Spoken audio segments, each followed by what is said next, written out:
त्यामध्ये लिहिलेलं जर तुम्ही 10 दिवसात फाईन नाही भरला तर तुमची गाडी ट्रान्झिट होईल, डिनाइड फॉर ट्रान्झिट ऑन वाहन, आणि डिटेन करू शकतात. 48 चलन त्याचे पेंडिंग होते 00 वाले. त्याला वाटलं 00 आहे काय नाही, कॅन्सल होतील डायरेक्ट ऑफिस मध्ये येऊन. एक्सप्रेस हायवेचे चलन आहेत सगळे रोजचे. Hello, good morning guys, welcome back to my channel. तर आज आपण व्हिडिओ बनवणार आहे एक क्रिटिकल प्रोसेसची. तर आपल्या ग्रँड आय10 निऑस वरती लागलेला आहे फाईन. तो फाईन लागलेला जानेवारीमध्ये 19 जानेवारीला, आणि आता मला आलेली आहे काल नोटीस. काल मेसेज आला, टेक्स्ट मेसेज, की लवकरात लवकर फाईन भरा. आणि त्या टेक्स्ट मेसेज थ्रू मी एक PDF डाउनलोड केली, जो की पुणे RTO पासून आलेली, पिंपरी चिंचवड RTO कडून आलेली. तर त्यामध्ये लिहिलेलं जर तुम्ही 10 दिवसात फाईन नाही भरला तर तुमची गाडी ट्रान्झिट होईल, डिनाइड फॉर ट्रान्झिट ऑन वाहन, आणि डिटेन करू शकतात कार. तर आज आहे सेकंड डे. तर मी चाललेलो आहे RTO ऑफिसला. तर फाईन कशाचा होता? फाईन होता रॉंग साईड ड्रायव्हिंग एक्सप्रेस हायवेला एंट्री करताना. मुंबई पुणे एक्सप्रेस हायवे त्या साईडला कॅमेरामधून कॅप्चर झालं, मस्त फोटो सुद्धा आलेला आहे. तर मला तो तेव्हाच लागलेला, पण त्यामध्ये कंपाऊंडिंग फी जे काही लिहिलेलं होतं ते 0 होतं. त्यामुळे मी इग्नोर केला, की मला वाटलं चुकून आलं असेल, वॉर्निंग असेल. मला आधीही तसा फाईन लागलेला, warning driving in a wrong lane. First lane मध्ये होतो तरी पण मला आलेला की driving in a wrong lane. So त्याचं पण अमाऊंट 0 होतं. तर बघूया काय एक्झॅक्टली इश्यू आहे. त्यांनी लिहिलेलं आहे ऑनलाईन चलन दाखवत नाही, ऑनलाईन पे नाही करू शकत. त्यावरती लिहिलेलं आहे व्हिजिट टू ऑफिस. अमाऊंट काही सांगितलेली नाहीये, अंडर सेक्शन 1988. सो बघूया जाऊन काय ऑफिसला काय प्रोसेस असते. फर्स्ट टाइम चाललोय RTOला की फाईन भरायला. लोक अदालत वगैरे त्यासाठी नाहीये. पण मी एकदा काल चेक केलं, जे की आपले RTO वाले पोलीस उभे असतात. आमच्या इथे रोज चेकपोस्ट लागतो रात्री. तर मी तिथे जाऊन त्यांच्यासोबत बोललो. तर त्यांना सांगितलं, त्यांनी नुसता मेसेज बघूनच बोलले की हा रॉंग साईड ड्रायव्हिंगचा आहे, तो आमच्याकडे येत नाही, तो डायरेक्ट तुम्ही RTO मध्ये भरू शकता किंवा कोर्टच्या नोटीसची वाट बघा. त्यांच्या मशीनमध्ये तर माझ्या गाडीवरती काही फाईन नाही दाखवलं. सो यार थोडं कॉम्प्लिकेटेड आहे. जाऊन बघूया काय होतंय. चलो फाईन भरूया तुझा बेटा. किती फाईन लागतोय बघूया आता. रॉंग साईड ड्रायव्हिंग कधी केलं यार? रॉंग साईड ड्रायव्हिंग काय माहित पण नाही. एक्सप्रेस हायवेला आता कुठल्या रॉंग साईडनी मी जाऊ शकतो? No idea. मित्रांनो, पिंपरी चिंचवड RTO आहे मोशीमध्ये. जाऊया मोशीमध्ये. आपला छत्रपती संभाजी महाराजांचा पुतळा सुद्धा बघून येऊ आपण. तर मित्रांनो, पोहोचलोय आपल्या स्पाईन रोडला. अजून आहे 6 किलोमीटर. हे आहे आपला RTO, आणि किती साऱ्या गाड्या दिसतील. 3-4 किलोमीटर पासूनच गाड्या दिसतात, सुरुवात आहेत. आणि पोलीस त्यांचं नवीन गाड्यांचं व्हेरिफिकेशन चालू आहे, जे आता व्हॅलिडिटी एक्सटेंड करण्यासाठी खूप गाड्या होत्या. याच्या बाहेर आले की अशा लाईन दिसतात, सगळे टपरीवर बसलेले आहेत. एजंट सगळं काम करून देतात. आपल्याला फक्त त्यांच्याकडे जाऊन रिक्वेस्ट करावी लागते. खूप सारे गाड्या आहेत इथं बाहेर, एजंट्स गाड्यामध्येच बसतात असे. हे आपलं पुण्याचं RTO, पिंपरी चिंचवडचं RTO, सॉरी, मोशी प्राथमिक कक्ष.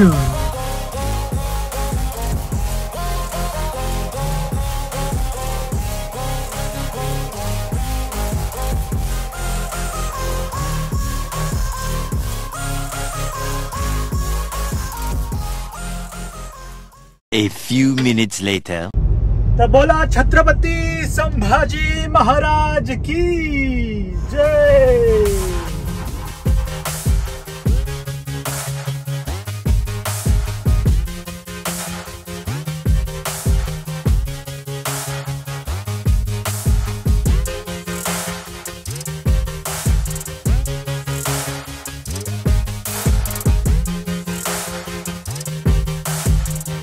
तर चला मित्रांनो, आता तुम्हाला विषय सांगतो. काय मस्त पुतळा बनवला पहिले छत्रपती संभाजी महाराजांचा. जर मोशीला येत आहे तर नक्की इथे व्हिजिट करा. आणि त्याच्या मागेच आपलं पिंपरी चिंचवडचा RTO आहे. तर मी गेलो RTO मध्ये. तर RTOचं आपलं पिंपरी चिंचवडचं ऑफिस, तिथे फर्स्ट फ्लोअरला जायचं, आणि तिथे एक काउंटर आहे. तर भरपूर सारे काउंटर आहेत. तर तुम्ही तिथे विचारलं ऑनलाईन फाईन कुठे भरायचा, तर ते तुम्हाला सांगतील कुठल्या काउंटरवर जायचं. तर मी गेलो त्या काउंटरवरती, माझ्या गाडीचा नंबर मी सांगितला, आणि मग त्यांनी लगेच चलन बघितले. 2 चलन पेंडिंग होते. तर एक चलन तर ते वॉर्निंग वाला चलन आहे, जे की एक्सप्रेस हायवेच आहे. सेम दुसरं पण चलन ड्रायव्हिंग इन अ रॉंग लेन, ते पण एक्सप्रेस हायवेच आहे. एक्सप्रेस हायवेचे चलन असेच असतात काय माहिती यार. तर 00 वालेच होते. मग तिथे जाऊन त्यांनी इनेबल केलं. मग मला पे नावचा ऑप्शन आला, आणि थ्रू ऑनलाईन साईट, जी आपला चलनवाली साईट आहे परिवहनची, त्याच्यावर जाऊन परत ऑनलाईन भरायची, आणि परत ते पे करून त्याला 15 मिनिटं लागतात ट्रान्झॅक्शनसाठी. सो पण ट्रान्झॅक्शन कन्फर्मेशनसाठी 15 मिनिटं लागतात. तर असं सगळं झालं. त्यांनी इनेबल करून दिलं, आणि मी फाईन भरला. फाईन भरला आणि आता काय नाही, आता काय टेन्शन नाहीये. अशा कटकटीमध्ये पडूच नका, आपले ड्रायव्हिंग रूल्स पाळा. आता यामध्ये मला खरंच माहित नव्हतं मी कुठून ड्रायव्हिंग इन अ रॉंग लेन, माझ्या अजिबात आयडिया नाही, पण मला त्या कटकटी गोष्टीमध्ये जायचं नाहीये. सो मी फाईन भरून टाकला. सो अपील करायचं पण प्रोसेस असते, परत जनता दरबार भरतो, त्यामध्ये पण सुद्धा आपण फाईन कमी करून घेऊ शकतो. सो अजून एक गोष्ट, माझ्या पुढे 2 नंबर होते. तर 2 नंबर असे होते की पहिला जो होता की त्याच्या गाडीचं चलन आलेलं, पण ती गाडी त्याची नव्हतीच, त्याची गाडी वेगळी होती, पिकअप होती, आणि त्याच्या जो फोटो आलेला गाडीचा त्याच्यात स्कॉर्पिओ होती. सो असे पण असतात गोष्टी, नंबर यूज करतात दुसरे गाड्या. सो त्यांनी लगेच 2 मिनिटात त्याला सगळे फाईन कॅन्सल करून दिले त्याचे, कारण त्याच्या गाडीचं चलनच नव्हतं. कोणतरी त्याचे दुसरे नंबर प्लेट वापरून तसं गाडी चालवत होतं. आणि अजून एक दुसरी गोष्ट होती, दुसरा जो माणूस होता त्याच्याकडे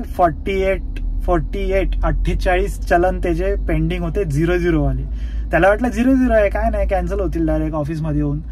तो आला आणि एक्सप्रेस हायवेचे चलन आहेत सगळे रोजचे. एक्सप्रेस हायवे बाबा डेंजरच आहे, मुंबई पुणे एक्सप्रेस हायवे. तिथं तुम्ही मला वाटतं 60वरच चालायला पाहिजे, उतरायला तुम्ही 60चं स्पीड लावलंय, परत हायवेला 100चं स्पीड, काय माहित कुठे कुठे कमी करता. त्याकडे पण एक्सप्रेस हायवेचं एक चलन आहे, ड्रायव्हिंग इन अ रॉंग लेन. पहिल्या लेन मध्ये चालवते, अजून कुठली लेन ड्रायव्हिंग. आता माझी गाडी काय पहिल्या लेनची एलिजिबल नाही पहिल्या लेन मध्ये चालायला यार, काय पण. जर लास्ट लेन मध्ये असेल, जी ट्रान्सपोर्ट ट्रक वगैरे चालतात, तिथे ठीक आहे, तिथे जर चलन दिलं असतं. तर माझी सरळ फोटोमध्ये दिसते, तुम्ही वरती बघू शकता, आहे पहिल्या लेन मध्ये, आणि त्याला दिलं ड्रायव्हिंग इन अ रॉंग लेन. तर मी त्याचा आता रिसर्च करतोय, मला अपील करायचं त्याच्याबद्दल. आणि दुसरा जो आहे तो मी पेड करून टाकलाय, driving in a wrong side. ठीक आहे, मला वाटतंय खालापूरमध्ये माझी गाडी त्या साईडला होती असं मला फोटोमध्ये दिसते, मला एक्झॅक्टली आठवत नाही. जानेवारीचं ते फाईन आहे, जानेवारीचं चलन आहे. ठीक आहे, मी येतो आता त्या दुसऱ्या पर्सन ज्याच्याकडे 48 चलन त्याचे पेंडिंग आहेत, 00 वाले, असं त्याला वाटत होतं.